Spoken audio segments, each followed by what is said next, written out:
प्रमाद या बेहोशी ही मनुष्य का सबसे बड़ा दुख का कारण है। और यह दुख इसलिए नहीं है कि शरीर रोगी है या दरिद्रता है, खाने पीने की कमी है।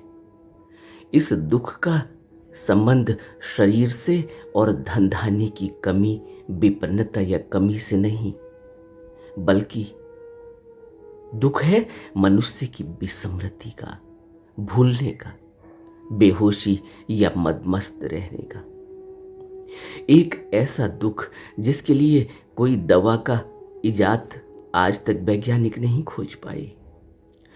एक ऐसा दुख जिसका पता ही नहीं चलता, मगर दीमक की तरह खाए चला जाता है जीवन ऊर्जा को। या यूं कहें कि शराबी की तरह इस जीवन ऊर्जा को पिए चला जाता है। और एक दिन ऐसे ही राजसी ठाठ हो या भिखारी की तरह चिथड़ा चिथड़ा हुआ, दोनों में कोई फर्क नहीं होता। उसी तरह दोनों ही शमशान में पहुंच जाते हैं और कमाया किसी ने भी नहीं होता। दोनों ही दरिद्र ही मरते हैं, चाहे वैभव कितना ही दिखे अर्थी में, चाहे कितनी ही सजी हो अर्थी, चाहे कितने ही ज्यादा लोग हों शमशान तक छोड़ने आए हों। इससे कोई फर्क नहीं पड़ता। इससे यह नहीं समझ लेना चाहिए कि यह बहुत बड़ा आदमी था, राजा था, या कोई दरिद्र जिससे कोई शमशान तक पहुंचाने वाला भी नहीं। नगर निगम के लोग लेकर आते हैं, पुलिस लेकर आती है, लावारिस मरा हुआ पाया जाता है।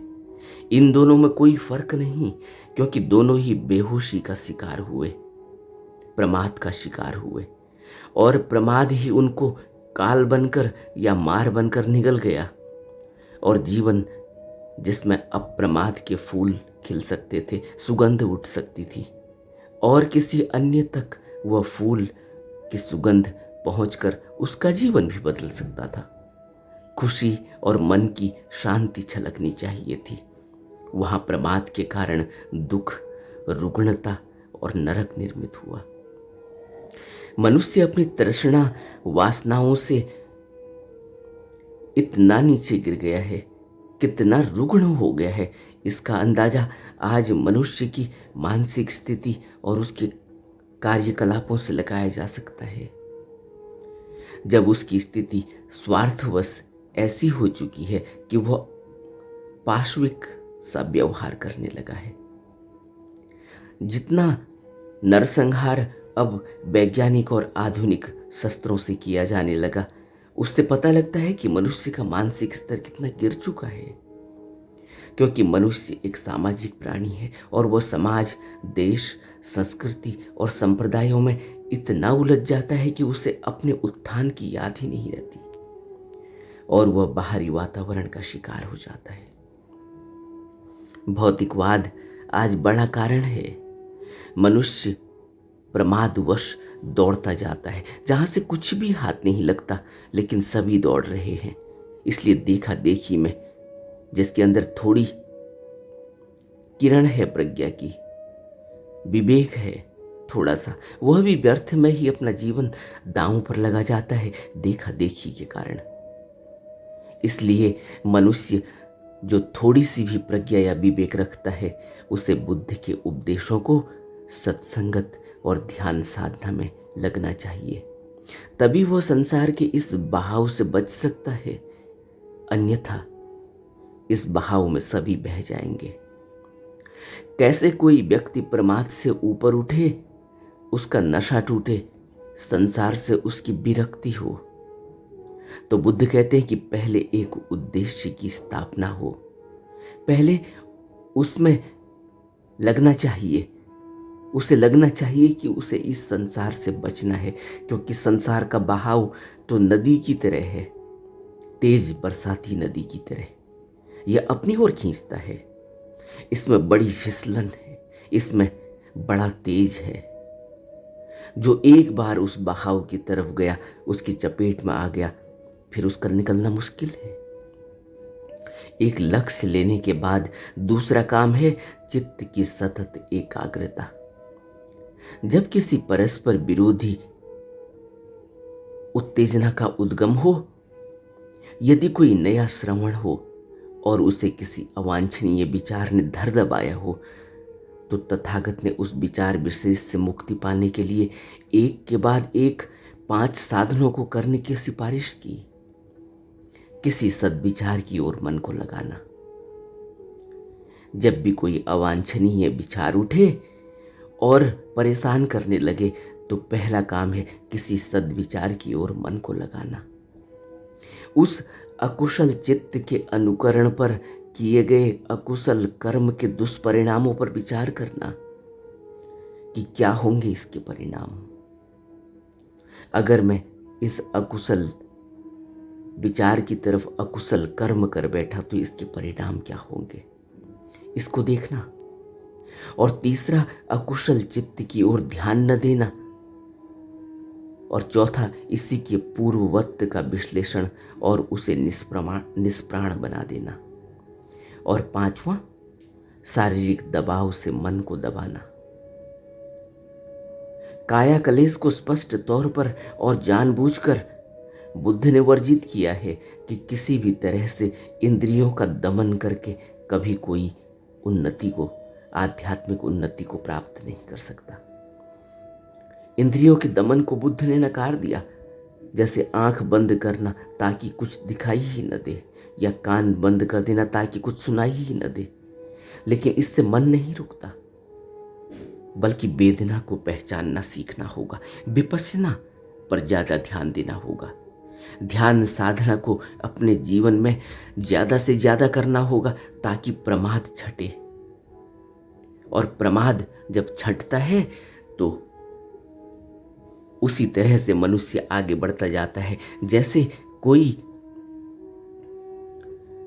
दुर्बल घोड़े से कोई तेज घोड़ा, बुद्धिमान घोड़ा आगे निकल जाता है। प्रमाद दुर्बल घोड़े की तरह है। प्रमादी व्यक्ति दुर्बल घोड़े की तरह है। वह अज्ञानता की नींद में और सोए सोए खोए खोए रहता है, जबकि जागरणशील, प्रज्ञा और बुद्धिमानी से भरा व्यक्ति उसी घोड़े की तरह है जो अप्रमाद से शीघ्र दौड़ने वाला होता है और आगे निकल जाता है। इसी तरह एक जातक कथा है भगवान बुद्ध की कि ऐसे पवित्र मार्ग पर चलने वाले सैकड़ों भिक्खु तथागत के जीवन काल में प्रवर्जित होकर विहार करते थे। उस समय ध्यान साधना में तल्लीन रहते थे। दीक्षा ली, प्रवर्ज्या ली और उसके बाद ध्यान साधना में ज्यादा से ज्यादा वक्त बिताने वाला भिक्षु ही भिक्षु है, जिसको भिक्षु कहा जाता है। इसी तरह एक बार 2 भिक्षुओं ने प्रवर्ज्या ली और जंगल में एक विहार में जाकर रहने लगे। वहां जाकर दोनों अपने अपने तरीके से ध्यान साधना करने लगे। एक भिक्षु ध्यान प्रवर था, उसका ध्यान साधना में मन लगता था, और एक ध्यान से विमुख था, जिसका मन ध्यान में नहीं लगता था। वो रात्रि को ध्यान साधना के समय आग जलाता, आग तापता, आग के किनारे बैठे रहता। उसका मन ध्यान में लगता ही नहीं था। और दूसरे नौसिखिए भिक्षुओं को देखता रहता था कि कौन क्या कर रहा है, सोचता था कि ये सब समय बर्बाद कर रहे हैं। और दूसरा भिक्षु अपने कर्तव्यों का पूर्ण निर्वहन करता, ध्यान के समय पर ध्यान करता, जागने के समय पर जागता, जब कोई काम करना होता विहार में तो काम करता, आराम के समय पर आराम करता। इस प्रकार साधना करते हुए वह अहरत्व को उपलब्ध हो गया। और दूसरे भिक्षु में ध्यान साधना का कोई विकास नहीं हुआ। उन दोनों भिक्षुओं ने वर्षावास एक साथ बिताया था और वर्षावास खत्म होने के बाद दोनों भगवान के दर्शन करने के लिए बिहार पहुंचे थे। वहां पहुंचकर भगवान को अभिवादन किया और बैठ गए। भगवान ने उनकी कुशलक्षेम पूछी और जानना चाहा कि उन्होंने अपना समय कैसे बिताया। तो एक भिक्षु जो आलसी था, अप्रमादी था, वो झट से बोला कि भगवान, इस दूसरे भिक्षु ने तो सिर्फ अपना समय ऐसे ही गंवाया सोने में और आराम करने में। तथागत ने पूछा, अच्छा तुम बताओ तुम्हारा क्या हाल है? वो बोला, रात्रि के प्रथम पहर में मैं आग जलाता था, आग तापता था, आग के सामने बैठता था और सोता नहीं था। लेकिन प्रत्येक के अंतर्गत अंतर्मन के जानने वाले सर्वज्ञ तथागत तो सब जानते ही हैं। वो तो सर्वदर्शी सर्वज्ञानी है, त्रिकालदर्शी है। वो सब जानते हैं। दोनों भिक्षु आलसी थे, परंतु उसने दूसरे भिक्षुओं के सामने अपने को उद्यमी और उत्साही साबित करने की कोशिश की। वो भिक्षु आलसी है, लेकिन दूसरे भिक्षुओं के सामने यह बताने की कोशिश कर रहा है कि वो उद्यमी है, उत्साही है, रात में सोया भी नहीं, आग जलाता था, आग तापता था, आग के आसपास बैठे रहता था, लेकिन सोता नहीं था। जबकि दूसरा भिक्षु पहले से ज्यादा उत्साही था, उद्यमी था, संयत था। और आलसी व्यक्तियों में उत्साही सोए हुओं में शीघ्र जागने वाला प्रबुद्ध व्यक्ति था।